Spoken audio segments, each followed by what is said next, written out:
साला मच्छर यार।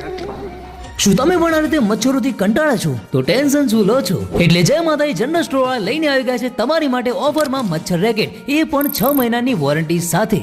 એમાં જો મચ્છર રેકેટ બગડી જાય તો પીસ ટુ પીસ બદલી આપવામાં આવશે. અને મચ્છર રેકેટ પણ એવી કોઈ ચીલા ચાલુ કંપનીનું નહીં, સારું એવું સૂર્ય કંપનીનું મોસ્કિટો પ્રો રેકેટ, જેની એમઆરપી 675 રૂપિયા છે, તે તમને અહીંયા ઓફરમાં માત્ર 349 રૂપિયામાં મળી જશે. આ મચ્છર રેકેટમાં તમને 500 mAh ની long lasting lithium ion battery મળી જશે, એ પણ USB-C ટાઈપ ચાર્જિંગ કેબલ સાથે. અને ભાઈ આનાથી તમને કોઈ કરંટનો ખતરો પણ નથી, કેમ કે આ ઇલેક્ટ્રિક શોક પ્રૂફ છે, એટલે કરંટ લાગવાનું ટેન્શન જ નહીં. તો હવે મચ્છરોને ક્યાર સુધી તાળીઓ પાડીને બગાડશો, એટલે લઈ લો આ મચ્છર રેકેટ અને મચ્છરોને કરો તમારાથી દૂર. તો આટલી સારી ઓફર બીજે ક્યાંય નહીં મળે, એટલે પહોંચી જજો જય માતાજી જનરલ સ્ટોરમાં, જેનો એડ્રેસ છે અમીર રોડ, ચમનબાગની બાજુમાં, પાલનપુર.